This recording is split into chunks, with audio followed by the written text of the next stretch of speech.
তাহা মা আনজালনা আলাইকাল কুরআনা লিতাশকা ইল্লা তাযকিরাতাল লিমান ইয়াখশা তানজিলাম মিম্মান খালাকাল আরদা ওয়াস সামাওয়াতিল উলা আর-রাহমানু আলাল আরশি ইস্তাওয়া লাহু মা ফিস সামাওয়াতি ওয়া মা ফিল আরদি ওয়া মা বাইনাহুমা ওয়া মা তাহতাস সারা ওয়া ইন তাজহার বিল কওলি ফাইন্নাহু ইয়ালামুস সিররা ওয়া আখফা আল্লাহু লা ইলাহা ইল্লা হু লাহুল আসমাউল হুসনা। হযরত ওমর রাদিয়াল্লাহু তাআলা আনহু দরজায় দাঁড়িয়ে এই আয়াতগুলোর তেলাওয়াত শুনলেন। কোরআনে কারীমের মধ্যে আল্লাহ তাআলা তার হাবিবকে উদ্দেশ্য করে বলেন তাহা, ও আমার নবী তাহা বলে তিনি সম্বোধন করেন। আল্লাহ বলেন মা আনজালনা আলাইকাল কুরআনা লিতাশকা, ও আমার হাবিব আমি আল্লাহ আপনার উপর কোরআন নাজিল করিনি আপনি হতভাগা হওয়ার জন্যে, বরং আমি আল্লাহ কোরআন নাজিল করেছি পৃথিবীর মাঝে সবচাইতে সৌভাগ্যবান ব্যক্তি হওয়ার জন্যে। তার মানে আল্লাহ বোঝাতে চান কোরআন যেই জাতি গ্রহণ করবে ওই জাতি পৃথিবীর মাঝে সবচাইতে বেশি সৌভাগ্যবান হবে। তো এই আয়াতের তিলাওয়াত তিনি চুপচাপ শুনতেছেন। আরবি বোঝেন তো, পড়ালেখা পারেন তো, শুনলে কি বলেন আল্লাহ তাআলা এত চমৎকার করে বলতেছেন যে এই কোরআন আমি পাঠিয়েছি তোমার মতো একজন হতভাগা উমরকেও খলিফাতুল মুসলিমিন বানানোর জন্য। কেমন যেন আল্লাহ এই আয়াতে বলতেছেন। এরপরের আয়াতের মধ্যে ইল্লা তাযকিরাতাল লিমান ইয়াখশা, আল্লাহ বলেন এই কোরআন উপদেশ হবে যারা নাকি আমি আল্লাহকে ভয় করে। হযরতে ওমর দরজার মধ্যে দাঁড়িয়ে দাঁড়িয়ে এই আয়াতের তেলাওয়াত শুনেন আর চোখ দিয়ে তার টপ টপ করে পানি পড়তেছে।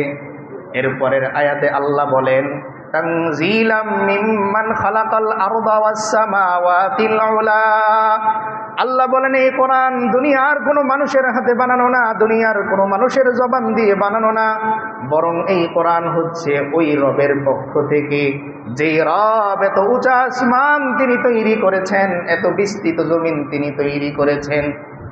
তার পরিচয় কি হযরতে ওমর কান দিয়ে শুনতেছেন। এরপরের আয়াতে আল্লাহ বলেন আর রহমানু আলাল আরশি ইস্তাওয়া,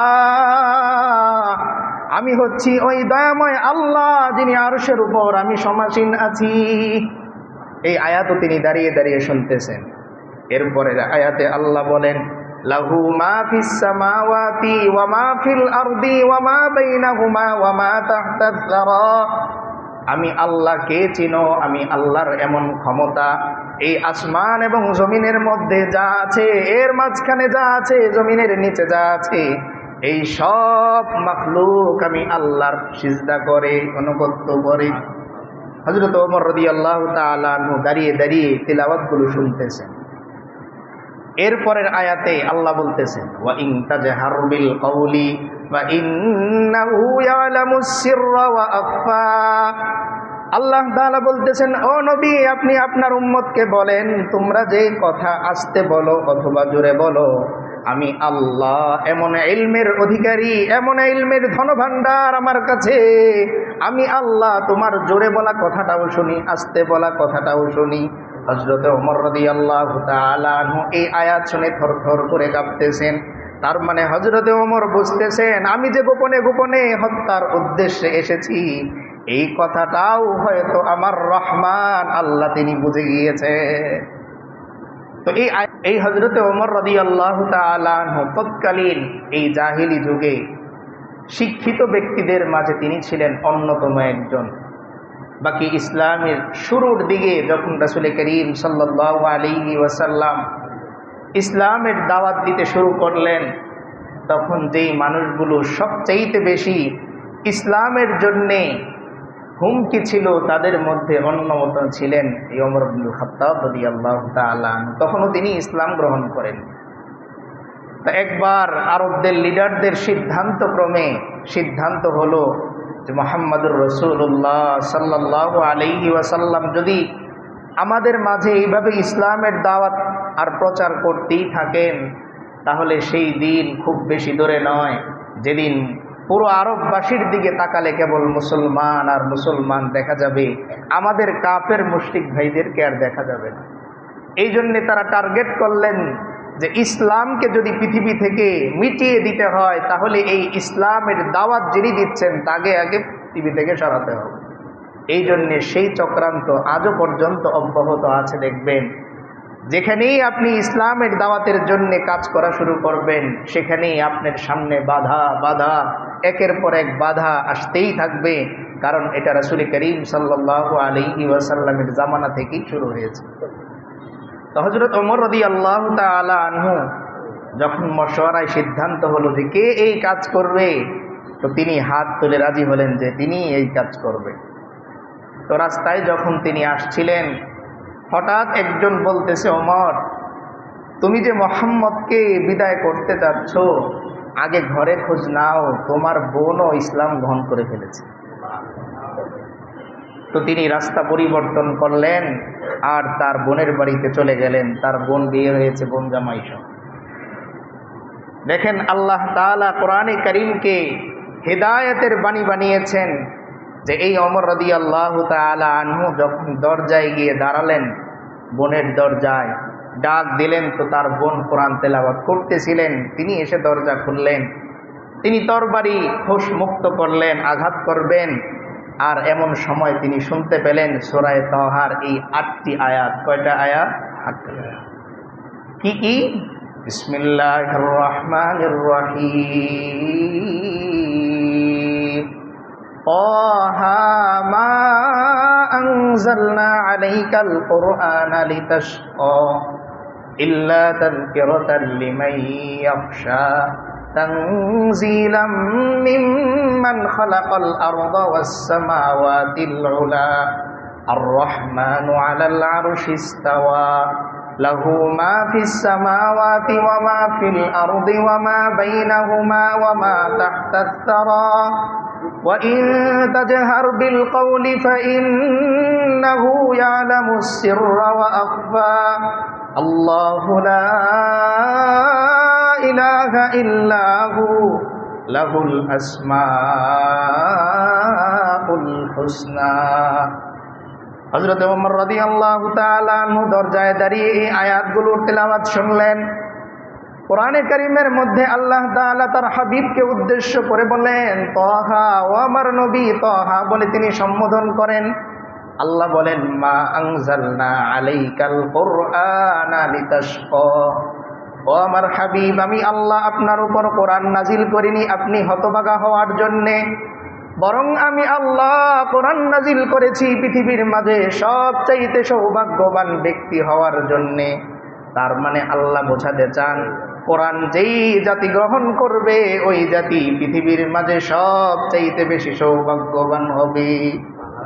তো এই আয়াতের তিলাওয়াত তিনি চুপচাপ শুনতেছেন। আরবি বোঝেন তো, পড়ালেখা পারেন তো, শুনলেন। কি বলেন আল্লাহ তাআলা এত চমৎকার করে বলতেছেন যে এই কোরআন আমি পাঠিয়েছি তোমার মতো একজন হতভাগা উমরকেও খলিফাতুল মুসলিমিন বানানোর জন্য। কেমন যেন আল্লাহ এই আয়াতে বলতেছেন। এরপরের আয়াতের মধ্যে ইল্লা তাযকিরাতাল লিমান ইয়াখশা, আল্লাহ বলেন এই কোরআন উপদেশ হবে যারা নাকি আমি আল্লাহকে ভয় করে। হযরতে ওমর দরজার মধ্যে দাঁড়িয়ে দাঁড়িয়ে এই আয়াতের তেলাওয়াত শুনেন আর চোখ দিয়ে তার টপ টপ করে পানি পড়তেছে। এরপরের আয়াতে আল্লাহ বলেন, তানজিলাম মিম্মান খালাকাল আরদা ওয়াস সামাওয়াতিল উলা, আল্লাহ বলেন এই কোরআন দুনিয়ার কোনো মানুষের হাতে বানানো না, দুনিয়ার কোনো মানুষের জবান দিয়ে বানানো না, বরং এই কোরআন হচ্ছে ওই রবের পক্ষ থেকে যে রব এত উঁচা আসমান তিনি তৈরি করেছেন, এত বিস্তৃত জমিন তিনি তৈরি করেছেন। তার পরিচয় কি? তার পরিচয় কি? হযরতে ওমর কান দিয়ে শুনতেছেন। এরপরের আয়াতে আল্লাহ বলেন, আর রহমানু আলাল আরশি ইস্তাওয়া, আমি হচ্ছি ওই দয়াময় আল্লাহ যিনি আরশের উপর আমি সমাসীন আছি। এই আয়াতও তিনি দাঁড়িয়ে দাঁড়িয়ে শুনতেছেন। এরপরের আয়াতে আল্লাহ বলেন, লাহু মা ফিস সামাওয়াতি ওয়া মা ফিল আরদি ওয়া মা বাইনাহুমা ওয়া মা তাহতাস সারা, আমি আল্লাহকে চিনো, আমি আল্লাহর এমন ক্ষমতা, এই আসমান এবং জমিনের মধ্যে যা আছে, এর মাঝখানে যা আছে, জমিনের নিচে যা আছে, এই সব মাখলুক আমি আল্লাহর সিজদা করে, অনুগত্য করে। হযরত ওমর রাদিয়াল্লাহু তাআলা আনহু দাঁড়িয়ে দাঁড়িয়ে তিলাওয়াতগুলো শুনতেছেন। এরপরের আয়াতে আল্লাহ বলতেছেন, ওয়া ইন তাজহার বিল কওলি ওয়া ইন্নাহু ইয়ালামুস সিররা ওয়া আখফা। আল্লাহ তাআলা বলতেছেন, ও নবী, আপনি আপনার উম্মতকে বলেন, তোমরা যে কথা আস্তে বলো অথবা জোরে বলো, আমি আল্লাহ এমন ইলমের অধিকারী, এমন ইলমের ধনভাণ্ডার আমার কাছে, আমি আল্লাহ তোমার জোরে বলা কথাটাও শুনি, আস্তে বলা কথাটাও শুনি। হযরত ওমর রাদিয়াল্লাহু তাআলা আনহু এই আয়াত শুনে থরথর করে কাঁপতেছেন। তার মানে হযরত ওমর বুঝতেছেন, আমি যে গোপনে গোপনে হত্যার উদ্দেশ্যে এসেছি, এই কথাটাও হয়তো আমার রহমান আল্লাহ তিনি বুঝে গিয়েছে। তো এই আয়াতগুলোর তেলাওয়াত শুনে তিনি সেখান থেকে চলে আসলেন। আঘাত করেছেন কিছু, তার বোনকে ইতিহাসে পাওয়া যায়, চলে আসলেন। কিন্তু তার দিলের মধ্যে হেদায়েতের আলো পাওয়ার যে পিপাসা, এই পিপাসা শুরু হয়ে গেছে। বলেন না সুবহানাল্লাহ। এবার তিনি দরবারের দিকে রওনা দিলেন যে হযরতে মুহাম্মদুর রাসূলুল্লাহ সাল্লাল্লাহু আলাইহি ওয়াসাল্লামের কাছে তিনি যাবেন। ওদিক দিয়ে সাহাবীদের মাঝে খবর হয়ে গেল যে হযরতে ওমর আসতেছে আমাদের রাসূলকে বিদায় করার জন্য। তো দূর থেকে সাহাবায়ে কেরাম যখন দেখলেন ওমরের হাতে তরবারি, তিনি আসতেছেন, সাহাবায়ে কেরাম বললেন, ইয়া রাসূলুল্লাহ, আমাদেরকে অনুমতি দেন, আমরা ওমরকে বিদায় করে দিই। কিন্তু আল্লাহর রাসূল সাল্লাল্লাহু আলাইহি ওয়াসাল্লাম, আল্লাহ তাআলা তো তার হাবিবের কাছে পয়গাম পাঠিয়ে দিয়েছেন, ও আমার হাবিব, অপেক্ষা করেন, আপনার দোয়া কবুল হয়েছে, আজকে ওমর আপনার কাছে এসে ইসলাম গ্রহণ করবে। আল্লাহর রাসূল সাল্লাল্লাহু আলাইহি ওয়াসাল্লাম বলেন, এই রাস্তা খালি করে দাও, মাঝখান দিয়ে জায়গা করে দাও। সবাই দুই পাশে ভাগ হয়ে গেল, মাঝখান দিয়ে ইসলামের বড় দুশমন তিনি আস্তে আস্তে এগিয়ে আসতেছেন। সামনে আসলেন, সাহাবায়ে কেরাম থর থর করে কাঁপতেছেন, না জানি ওমর তরবারিটা বের করে আঘাত করেই ফেলে। তিনি আসলেন, হাঁটু গেড়ে বসলেন, এক নজর চেহারার দিকে তাকালেন আর বললেন, ও হাবিব, আমারেও বরিয়ে দেন, আশহাদু আল্লা ইলাহা ইল্লাল্লাহ ওয়া আশহাদু আন্না মুহাম্মাদার রাসূলুল্লাহ। এই কালিমা পড়ে হযরত ওমর মুসলমান হয়ে গেলেন।